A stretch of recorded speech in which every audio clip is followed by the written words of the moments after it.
Bismillah, alhamdulillah, wassalatu wassalamu ala rasulillah Sayyidina Muhammadin ibni Abdillah wa ala alihi wa sahbihi ajma'in amma ba'du.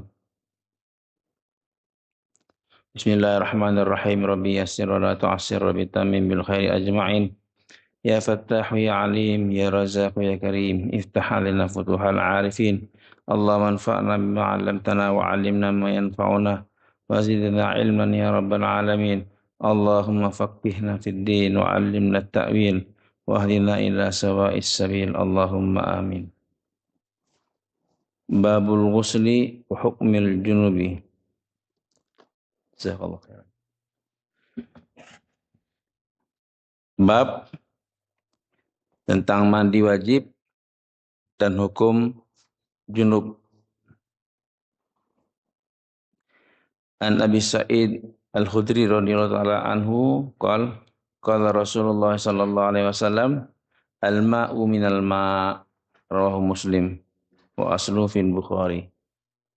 Dari Abi Sa'id Al-Khudri radhiyallahu ta'ala anhu bersabda Rasulullah sallallahu alaihi wasallam al-ma'u minal ma', air dari air, air dari air, hadisnya.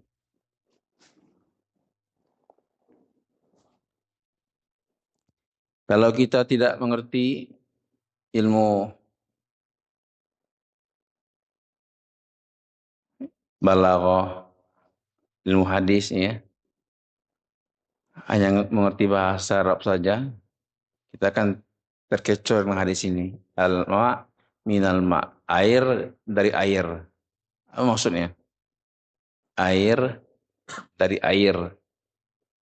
Al-ma minal ma.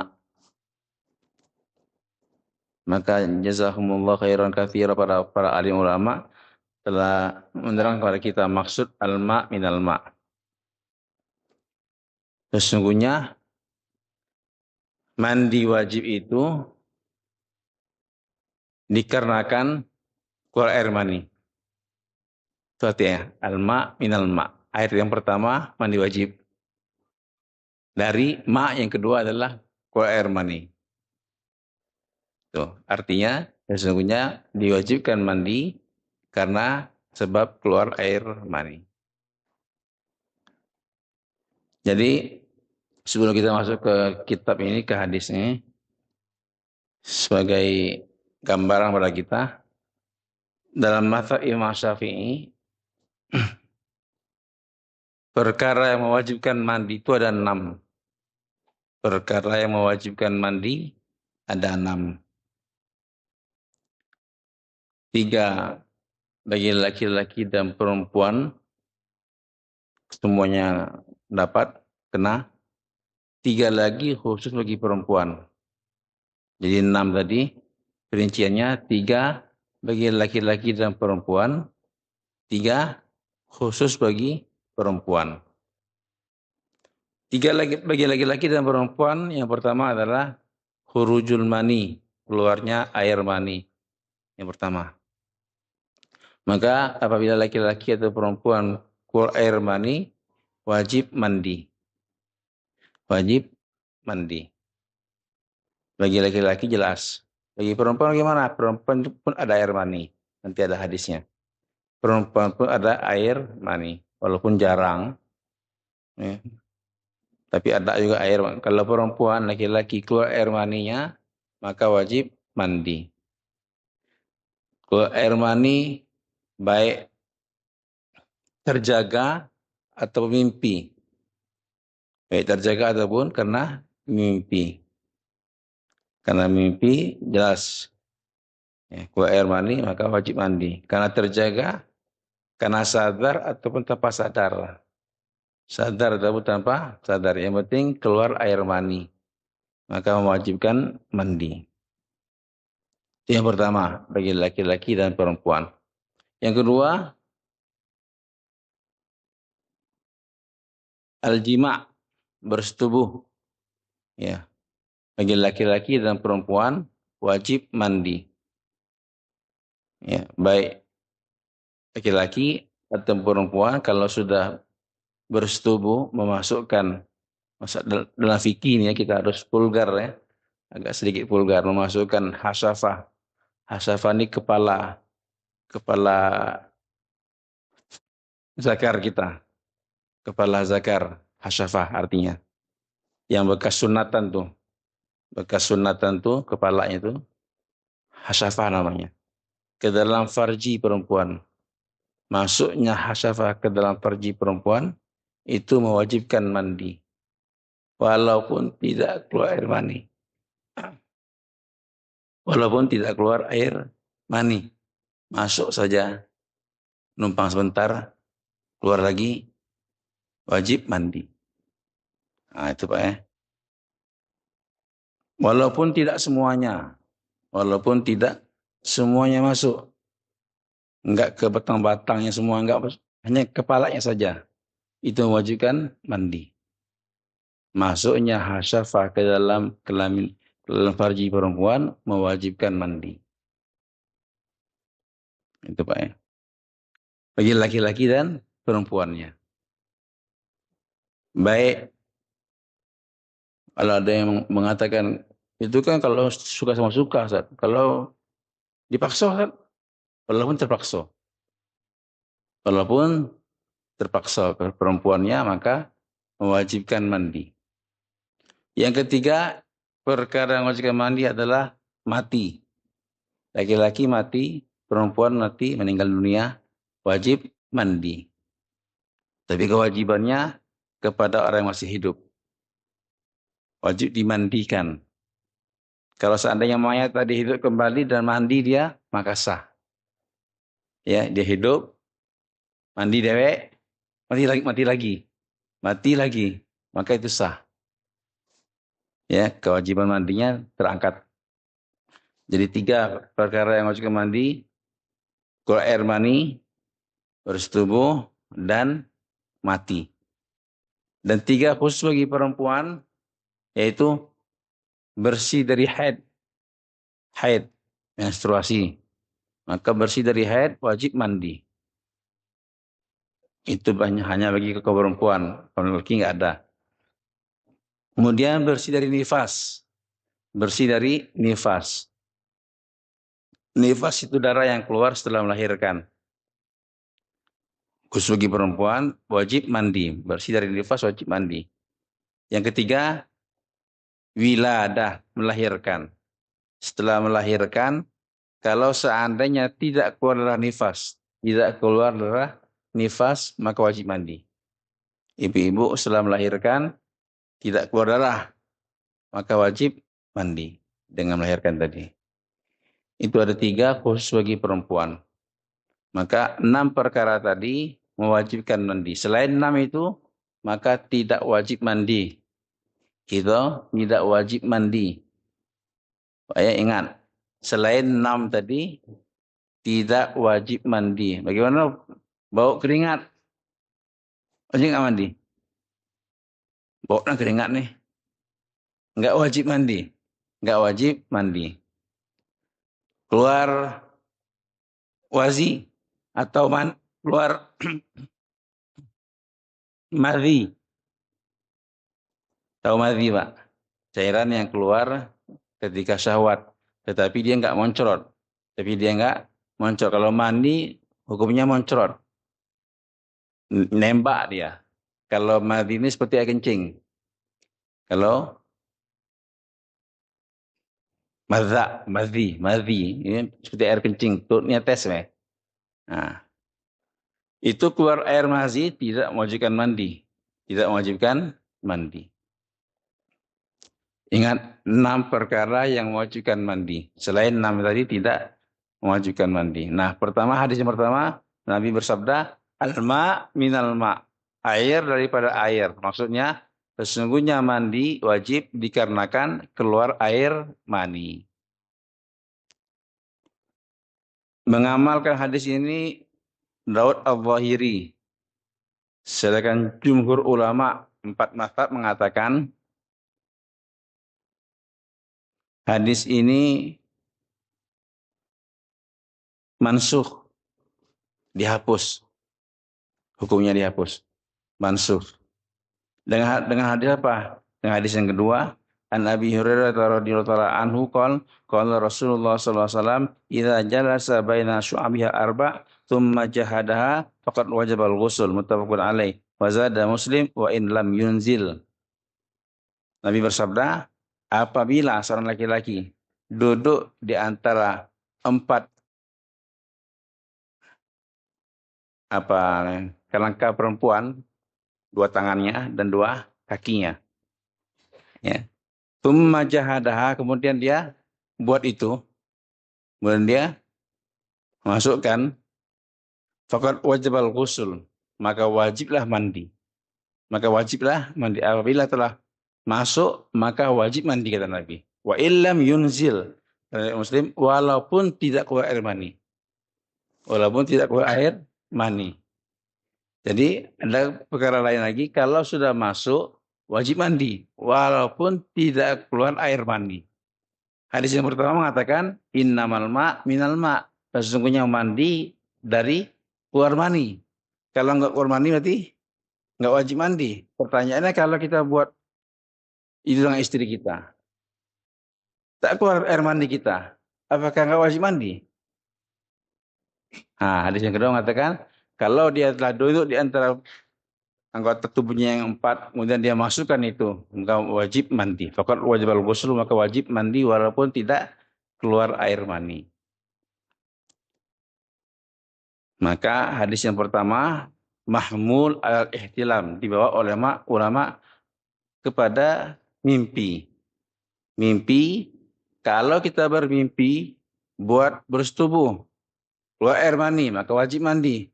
Kalau dalam mimpi kita bersetubuh dengan seorang perempuan, tetapi tidak keluar air mani, tidak nampak maninya, maka tidak wajib mandi. Maka tidak wajib mandi.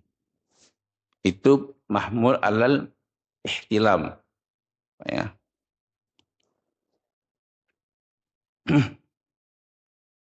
Pertama, yang kedua sudah ya. Kalau keluar air mani wajib mandi. Kalau buat ijma, maka wajib mandi walaupun tidak keluar air mani. An Ummi Salamah radhiyallahu anha anna Ummu Sulaim wa hiya imra'atul Abi Talha qalat, ya Rasulullah, innallaha la yastahi minal haqq, fal 'alal mar'a al-ghusl illa idza ihtalamat? Qala na'am, wa idza ra'atil ma'. Al-hadits muttafaqun alaih. Dari Ummi Sulaim radhiyallahu anha, istrinya Abu Talha, dia bertanya pada Rasulullah sallallahu alaihi wasallam, ya Rasulullah, sesungguhnya Allah tidak malu dari perkara yang hak. Sesungguhnya Allah tidak malu dari perkara yang hak. Apakah bagi perempuan wajib mandi apabila dia bermimpi? Apakah bagi perempuan wajib mandi apabila dia bermimpi? Maka Nabi mengatakan, na'am, ya. Wajib mandi apabila dia bermimpi. Idza ra'atil ma', apabila dia melihat air mani. Setelah mimpi tadi, maka keluar air mani. Dari air maninya, maka wajib mandi. Jadi mimpi yang wajib mandi adalah mimpi basah. Mimpi kering, mimpi tidak keluar air mani, maka tidak wajib mandi. Kalau kita tak ingat mimpi, tapi bangun-bangun lihat air mani, bagaimana Pak? Mimpi nggak ingat, aku nggak ada mimpi, tapi bangun-bangun ada air mani kita. Apakah wajib mandi? Wajib mandi, tetap wajib mandi. Buat apa? Ukurannya keluar mani, keluar air mani. An Ummi Salamah an Anas radhiyallahu anhu qala Rasulullah sallallahu alaihi wasallam fil mar'ati tara fi manamiha ma yarrajul qala taghtasil, muttafaqun alaih. Zada Muslim qalat Ummu Salamah wa hal yakun hadha? Qala na'am, fa min aina yakunu syabah. Dari Anas radhiyallahu anhu mengatakan Rasulullah SAW bersabda mengenai perempuan yang melihat mani dalam mimpinya, ya, sebagaimana yang dilihat oleh laki-laki. Jadi kemungkinan perempuan ini juga mimpi basah. Ada, bisa terjadi, walaupun jarang. Perempuan mimpi basah. Maka Nabi mengatakan dia wajib mandi. Dia mandi. Maka Ummu Salamah mengatakan, "Wahal yakun hadza ya Rasulullah, apakah mungkin terjadi ini? Apakah mungkin terjadi ini perempuan mimpi basah?" Enggak pernah saya. Ya, ibu enggak pernah rasanya. Maka kata Nabi, "Naam, iya mungkin terjadi. Kalau tidak terjadi, kalau enggak mungkin terjadi, bagaimana akan adanya kemiripan pada anak tadi? Anak itu mirip siapa? Tergantung maninya. Kalau mani bapak lebih dominan, maka anak tadi mirip kepada bapaknya. Kalau mani ibunya lebih dominan, maka anak tadi mirip ibunya. Jadi sangat memungkinkan seorang perempuan keluar air mani karena mimpi. Gitu. Adik Ibunda Aisyah radhiyallahu anha, kana Rasulullah sallallahu alaihi wasallam yaghtasilu min arba' minal janabah yaumal jumu'ah wa minal hijamah wa min ghuslil mayyit. Rawahu Abu Dawud wa Sahih Khuzaimah. Dari Ibunda Aisyah radhiyallahu anha, Nabi SAW mandi dari 4 perkara. Nabi mandi dari 4 perkara. Dari junub, ya, junub hadas besar. Dari dia bersetubuh dengan istrinya, ya. Yaumul Jum'ah, yang kedua pada hari Jumat. Sebelum sholat Jumat mandi. Yang ketiga, kalau Nabi hijamah berbekam. Habis itu berbekam Nabi mandi. Yang keempat, famin ghuslil mayyit, selepas memandikan mayat. Selepas mandikan mayat, disunnahkan orang yang mandikan tadi untuk mandi. Dari 4.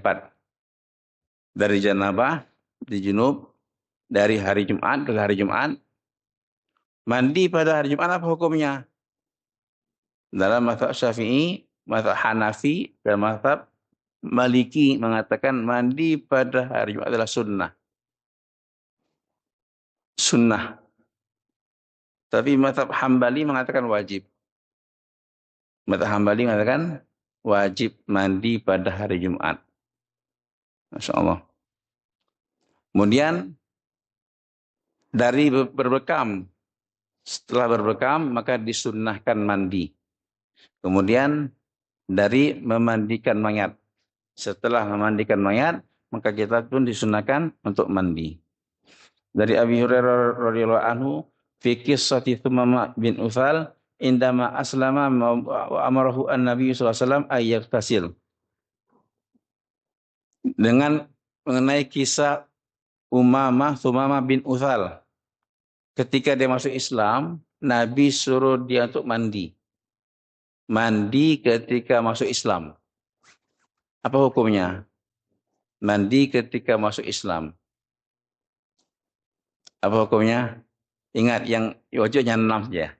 Yang wajibnya 6. Berarti dalam mazhab Syafi'i, mandi ketika baru masuk Islam. Tengok dulu. Kalau seandainya sebelum masuk Islam, dia pernah membuat 6 ini, pernah bersetubuh, pernah mimpi basah, ya, pernah mati misalnya, atau pernah haid, pernah nifas, pernah melahirkan. Antara yang 6 ini pernah dia buat, maka ketika masuk Islam wajib mandi. Ketika wajib mandi. Tapi kalau masuk Islam masih kecil, masuk Islam masih kecil, belum pernah mimpi basah, belum pernah bersetubuh, belum pernah haid, belum pernah nifas, belum pernah melahirkan, maka tidak wajib mandi, sunnah mandi. Nah, hakikatnya mandi ketika masuk Islam hukumnya sunnah. Jadi kalau orang masuk Islam, mu'alaf nih ya, kita suruh mandi. Tengok dulu, kalau seandainya dia sudah besar, maka wajib mandi. Wajib mandi. Kalau masih kecil, maka tidak wajib mandi, sunnah mandi. Nabi Sa'id Al-Khudri radhiyallahu anhu anna Rasulullah sallallahu alaihi wasallam qala ghuslu yaumil jumu'ah wajibun ala kulli muhtalamin. Mandi pada hari Jumat adalah wajib bagi semua orang yang sudah baligh. Nah, ini hadis diambil oleh mazhab Hambali, wajib mandi pada hari Jumat bagi orang sudah baligh. Apa jawaban jumhur? Jawaban jumhur apa? Wajib atas orang yang baligh. Wajib di sini adalah wajib lughawi. Wajib lughawi bukan wajib syar'i. Wajib lughawi secara bahasa. Mandi pada hari Jumat mesti hendaknya dilakukan pada orang yang sudah baligh yang ingin pergi Jumat. Ya. Bukan wajib secara syariat, bukan. Karena ada hadis yang mengatakan, nanti ada hadis lagi, barang siapa yang bermandi maka wajib. Maka bagus. Fabiha wa na'imat. Barang siapa yang wudhu saja tidak mandi maka cukup. Barang siapa yang mandi maka bagus. Barang siapa yang wudhu maka cukup. Maka hadis ini mengatakan mandi enggak wajib. Kalau mandi wajib maka berwudhu enggak cukup. Berwudhu saja enggak cukup. Ini hadis dari Samurah bin Jundub radhiyallahu anhu berkata, Nabi bersabda, "Man tawaddu'a yaumal jumu'ah fabiha wa na'imat, faman ightasala fal ghusl afdal." Barang siapa, Nabi bersabda, barang siapa yang berwudu pada hari Jumat, maka bagus. Barang siapa yang mandi, maka mandi lebih afdal. Barang siapa yang berwudu saja, maka bagus. Barang siapa yang mandi, maka mandi lebih afdal. Ini hadis mengatakan bahwa mandi tidak wajib. Hadis-hadis yang mengatakan bahwa mandi wajib itu merupakan wajib lughawi bukan wajib syar'i. Wajib secara bahasa tapi bukan secara syariat. An Ali radhiyallahu ta'ala anhu qala kana Rasulullah sallallahu alaihi wasallam yaqra'ul Qur'an ma lam yakun junuban. Nabi dari Sayyidina Ali, Nabi membaca Al-Qur'an, membacakan kepada kami Al-Qur'an selama Nabi tidak junub. Hukum membaca Al-Qur'an dalam keadaan junub. Apa hukum membaca Al-Qur'an dalam keadaan junub? Ini saya terangkan, ada 6 perkara yang diharamkan bagi orang yang junub. Ada 6 perkara yang diharamkan bagi orang yang junub. Yang pertama, sholat. Haram, sholat. Yang kedua, tawaf. Tawaf di sekitar Ka'bah, haram bagi orang yang junub. Yang ketiga, menyentuh Al-Quran. Menyentuh Al-Quran, haram hukumnya bagi orang yang junub. Yang keempat, membawa Al-Quran. Membawa pakai di kantongnya, dia nggak nyentuh tapi bawa pakai tasnya. Membawa Al-Quran haram bagi orang yang junub. Yang kelima, membaca Al-Quran. Menyentuh, membawa, dan membaca Al-Quran haram bagi orang yang junub. Nabi membacakan Al-Quran kata Sayyidina Ali selama Nabi tidak junub. Maka apa hukumnya orang junub baca Quran? Hukumnya haram. Yang keenam, apa yang keenam, Pak? Yang diharamkan bagi orang junub, berdiam diri di masjid. Berdiam diri di masjid. Nah, kita di masjid nih, orang junub haram hukumnya. Mandi dulu baru masuk lagi. Nah, itu 6 perkara yang diharamkan bagi orang yang junub.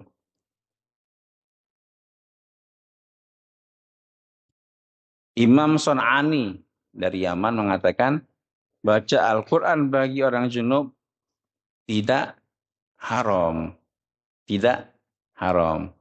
Tapi jumhur mengatakan, Imam Maliki, Syafi'i, Hanafi, Hambali, 4 mazhab mengatakan haram hukumnya membaca Al-Quran bagi orang yang junub. Nah, bagi perempuan yang haid, berapa yang diharamkan? Ada 10. 10 yang diharamkan bagi perempuan yang haid. Ya, 6 tadi, sholat, tawaf, menyentuh Al-Quran, membawa Al-Quran, membaca Al-Quran, berdiam diri di masjid. 4 lagi apa? puasa. Puasa haram bagi perempuan yang haid dan nifas. Ya, jangan puasa gitu lagi haid. Yang ke-8 adalah bersenang-senang antara pusat dan lutut. Ya, bersenang-senang sama suami antara pusat dan lutut. Haram hukumnya. Kalau lagi haid, ibu lagi haid, pakai selanoh. Pakai selanoh. Menutup antara pusat dan lutut ibu. Jangan dibuka. Haram ibu menyentuhkannya dan disentuh. Bapak haram menyentuh anggota ibu antara pusat dan lutut ketika haid. Dan haram menyentuhkannya. Ibu yang menyentuhkannya atau bapak yang menyentuh, haram hukumnya. Ya, bersenang-senang antara pusat dan lutut. Laka ma faqal izar, ya, kata Nabi, bagi engkau apa yang di atas sarung. Apa maksudnya di sarung tadi? Antara pusat dan lutut. Di bawah lutut boleh, di atas pusat boleh. Kalau mau bersenang istri kita di atas pusat atau di bawah lutut. Antara pusat dan lutut, forbidden. Ya, lagi head, forbidden, dilarang. Yang ke-9, melewati masjid. Tadi, menetap diri di masjid, haram hukumnya. Yang ke-9 ini, bagi perempuan yang haid dan nifas, lewat masjid aja haram. Melewati masjid, bukan lewat di jalan luar. Bukan di luar, lewat dalam masjid. Dari pintu situ ke pintu situ. Melewati masjid, kalau takut kejatuhan. Kalau takut mengotori masjid. Kalau takut mengotori masjid. Kalau enggak takut mengotori masjid, maka makruh hukumnya. Kalau takut mengotori masjid, hukumnya haram. Nah, itu yang 9. Yang ke-10, apa yang ke-10? Perempuan yang haid haram untuk dicerai. Nah, ini hukum Pak ya. Kalau Bapak mau menceraikan istri, lihat dulu lagi haid atau enggak. Kalau lagi haid, jangan dicerai. Haram hukumnya. Maka ada 10 perkara yang diharamkan bagi perempuan yang haid.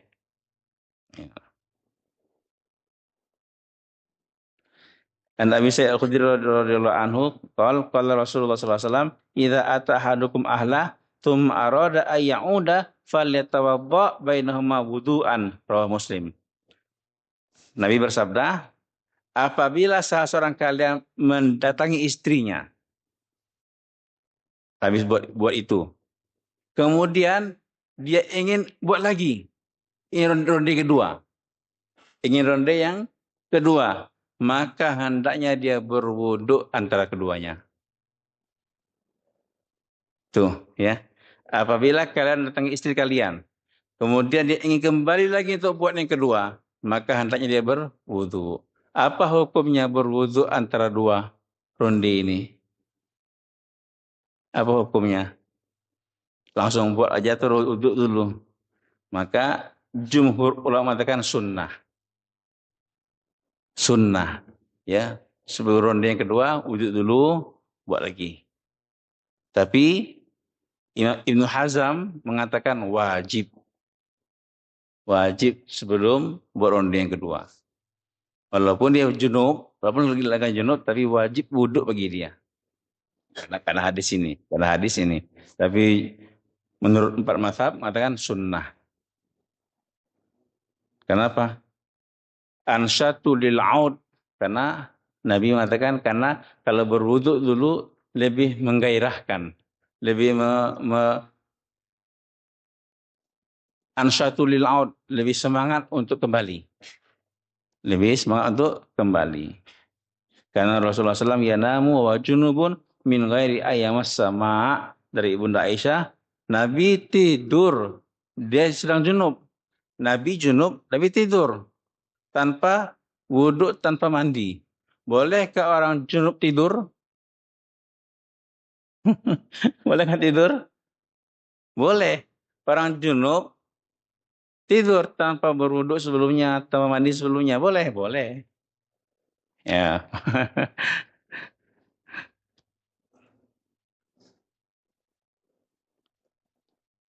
Jadi memang disunnahkan sebelum tidur wudhu dulu. Sebelum tidur berwudhu dulu. Kalau bisa mandi langsung, mandi sehingga kita tak ada kadang-kadang junub lama-lama. Tapi minimal wudhu dulu, sunnah. Tapi kaum Zahiriyah mengatakan wajib berwudhu sebelum tidur. Wajib berwudhu sebelum tidur. Jadi orang junub sebelum tidur wudhu dulu. Nah, dari Ibunda Aisyah radhiyallahu anha berkata, karena Rasulullah SAW idza tasala minal janabah yabda'u fayaghsilu yadayhi. Nabi bila mandi wajib, maka cara Nabi mandi wajib. Nabi mulai membasuh tangan dia. Basuh tangannya. Tsumma yufrigh biyamini ala shimali fayaghsilu farjah. Kemudian dia mengambil air tangan kanannya, tangan kirinya, membasuh kemaluannya. Jadi menyentuh kemaluan dengan tangan kiri. Dengan tangan kiri. Tapi menyiram air dengan tangan kanan. Kemudian Nabi mencuci kemaluannya. Tsumma yatawadda. Kemudian setelah mencuci kemaluannya, Nabi berwudu. Jadi sebelum mandi, wudu dulu. Tsumma yakhudul ma'a wa yudkhilu asabi'ahu fi usuli sya'ar. Kemudian Nabi ambil air, Nabi masukkan air tadi ke rambutnya. Nah, diginikan. Ambil air, masukkan di sela-sela rambutnya. Nah, itu awal mandi wajib. Tsumma hafana ala ra'si salat hafanat. Kemudian menyiram kepalanya 3 kali siraman. 3 kali siraman. Tsumma afadha ala sa'i jasadi, kemudian baru siram semua tubuhnya. Baru siram semua tubuhnya. Tsumma ghasala rijlai, baru siram kakinya. Itu tertib mandi wajib, ya. Bersihkan dulu kemaluan kita. Setelah bersih, baru kita berwudu. Setelah berwudu, baru mulai dari atas. Mulai dari atas bagian kanan. Atas, kanan, ke bawah. Atas, kiri, ke bawah. Itu cara mandi wajib. Nah, mandi wajib ini perlu kita ketahui. Sering salah kita di sini. Mandi pakai sabun. Ya, itu salah. Mandi wajib dengan air mutlak. Air mutlak. Kalau air sabun itu sudah berubah namanya air sabun ke air mutlak lagi. Maka jangan dulu pakai sabun. Jangan pakai sampo. Jangan dulu pakai sabun pakai sampo. Air beningnya, air biasanya. Lah, sudah semuanya terbasuh, terbasuh baru pakai sabun. Baru pakai sampo, sabun. Tapi kalau sampo di kepala kita, ya, ini sabun baru beberapa gayung sudah sabun, itu belum terbasuh semuanya, maka belum mandinya nggak sah. Mandinya nggak sah. Mandi wajib perlu diketahui dengan air yang mutlak. Air itu kalau berubah warnanya, maka itu nggak mutlak. Karena air sabun dapat merubah warna air. Karena sabun dapat merubah warna air. Sampo dapat merubah warna air. Maka caranya semuanya pastikan telah terbasuh, baru pakai sabun. Itu Pak ya.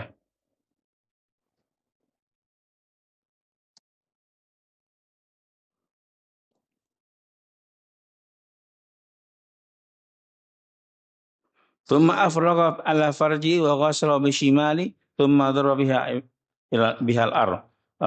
Famasaha biturab wa fi akhiri thumma ataitu bil mindil faraddahu wa ja'ala yanfudul ma' biyadi.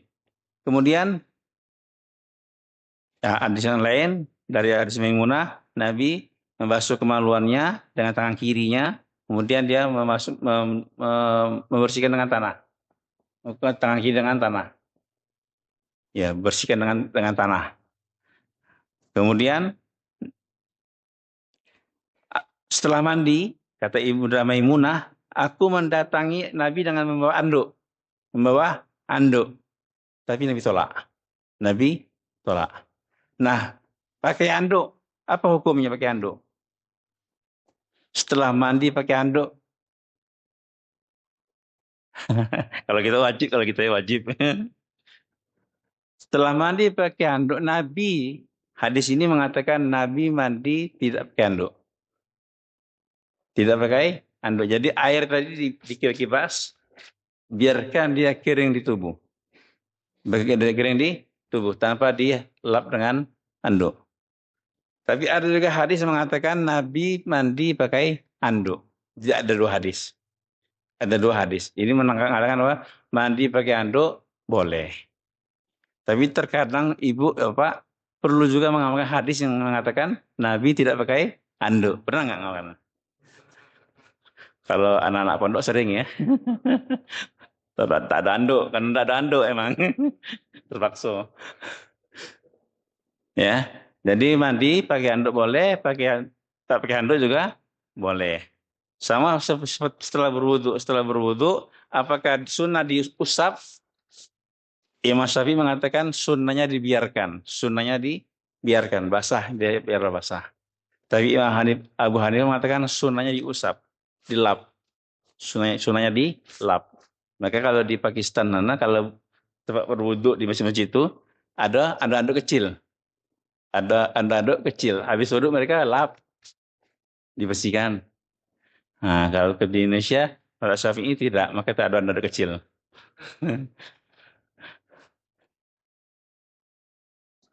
Umi Salamah radhiyallahu anha qalat qultu ya Rasulullah inni imra'atun ashaddu sya'ar ra'si afa anqudhu li ghusl janabah fa fi riwayatin al haidha qala la innama yakfiki an tahthi ala ra'siki thalath hayat. Dari Umi Salamah, ini ibu penting nih. Berkata, ya Rasulullah, sesungguhnya aku ini perempuan yang lebat rambutnya. Rambut aku lebat niam. Kalau aku mandi wajib, apakah aku lepas ikatan rambutku? Diuraikan. Nah, ibu-ibu ya, yang rambutnya lebat, yang diikat, apakah ketika mandi wajib dibuka ikatan tadi atau dibiarkan diikat? Maka Nabi mengatakan, mandi dari haid, mandi dari junub. Nah, bagaimana? Kata Nabi, lah, enggak perlu. Tidak perlu. Sesungguhnya cukup bagi engkau menyerang kepala engkau 3 kali. 3 kali siraman, cukup. Nah, itu untuk kemudahan. Tapi kalau rambutnya enggak terlalu lebat dan tidak ada susah bagi ibu-ibu untuk buka ikatan rambut, maka bagus lepas ikatannya. Tapi kalau perempuan tadi susah bagi mereka untuk merapikan rambutnya, maka cukup disiram 3 kali. Siram 3 kali. Kalau laki-laki wajib, ya, walaupun laki-laki rambutnya panjang. Walaupun laki-laki itu rambutnya panjang, wajib menyampaikan ke akar-akar kepalanya, akar-akar rambutnya, air tadi. Karena laki-laki tidak disunnahkan, tidak dibolehkan berambut panjang. Bagi perempuan, hukumnya makruh memotong rambutnya di bawah bahunya. Tomboy, makruh hukumnya. Ya, atas bahu. Ya, potong rambut di bawah bahu, potonglah. Di atas bahu kita bagi perempuan makruh hukumnya. Sebaliknya bagi laki-laki makruh mencegah rambutnya di bawah bahu. Laki-laki makruh berambut panjang. Nabi itu paling panjang sampai bahu. Paling panjang. Maka makruh hukumnya memanjangkan rambut bagi laki-laki di bawah bahu. An Aisyah radhiyallahu anha qala Rasulullah sallallahu alaihi wasallam inni la uhillu lil masjid li haidin wala junubin. Nabi bersabda, aku tidak menghalalkan masjid untuk perempuan haid dan laki-laki junub. Maka perempuan yang haid Dan seorang yang junub diharamkan masuk dalam masjid. Ibu-ibu pengajian, mingguan. Ibu ini kok tiap minggu datang ke masjid? Tak pernah haid ya? Enggak apa-apa Pak, Ustaz, boleh. Tak, haram hukumnya. Perempuan haid datang ke masjid. Datang boleh, yang enggak boleh apa? Masuk masjid enggak boleh. Inilah uhillu, sesungguhnya aku tidak menghalalkan masjid untuk perempuan haid dan junub. Masya Allah.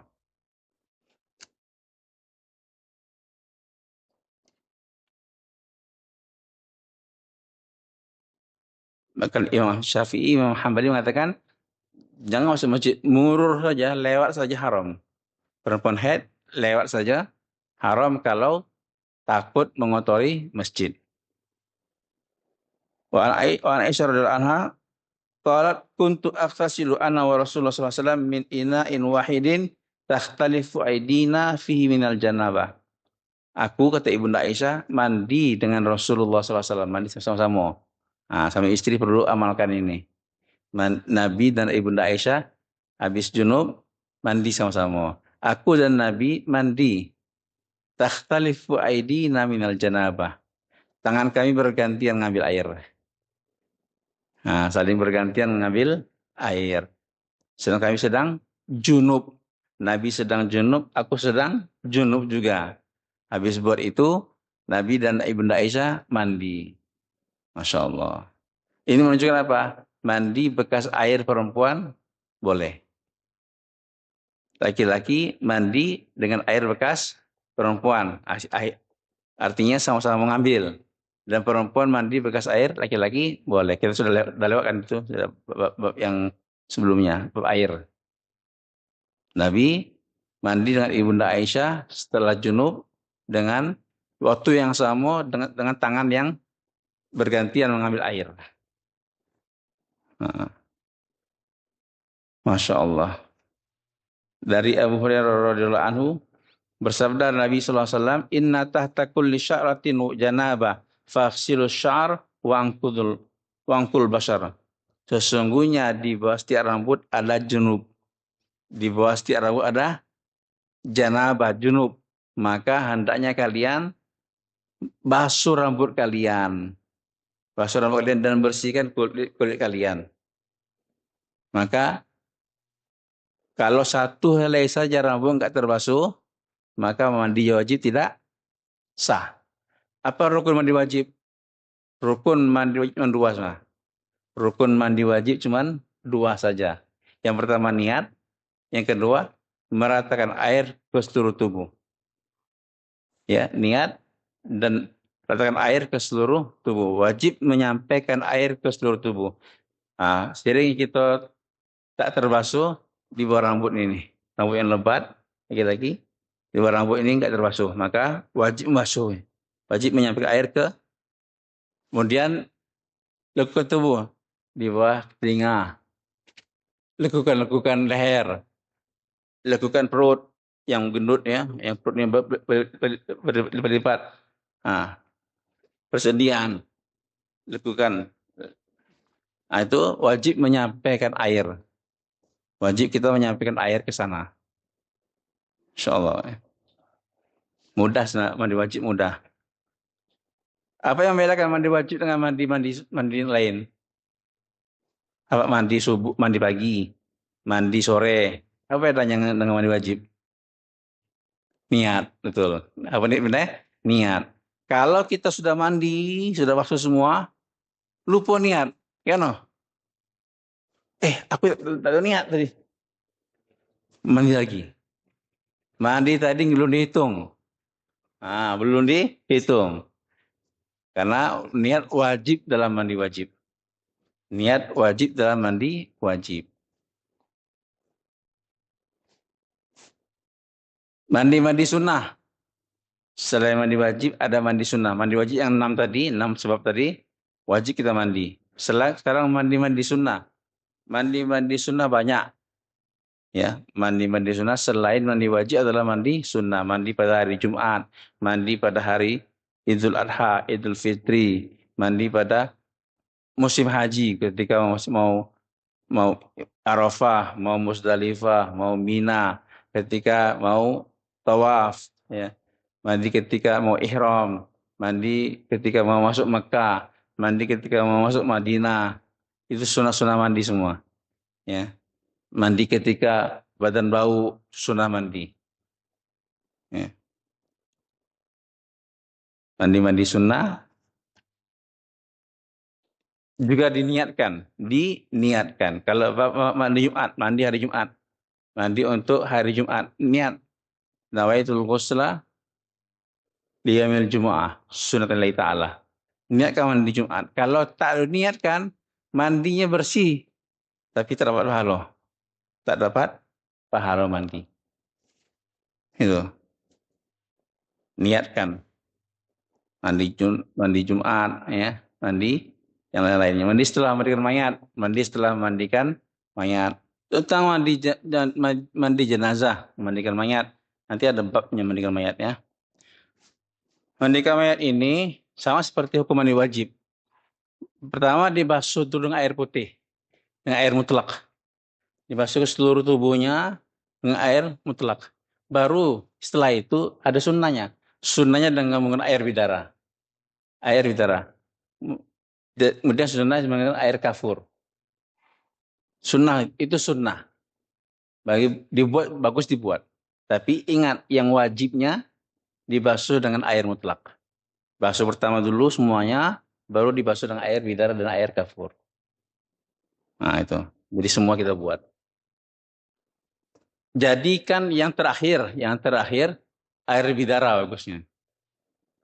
Yang terakhir jadi air bidara karena lebih bagus pada kulit ya. Jadi air terakhir adalah air bidara. Nanti ada dalam mandi jenazah. Yang pertama apabila orang gila sadar kembali, apakah wajib mandi? Ya, orang gila. Kemudian sadar lagi, apakah wajib mandi? Tidak wajib mandi. Yang 6 tadi aja. Kalau seandainya pada waktu dia gila, dia keluar mani, maka wajib mandi. Wajib mandi ketika dia sadar. Pada waktu gila dia bersetubuh, maka wajib mandi.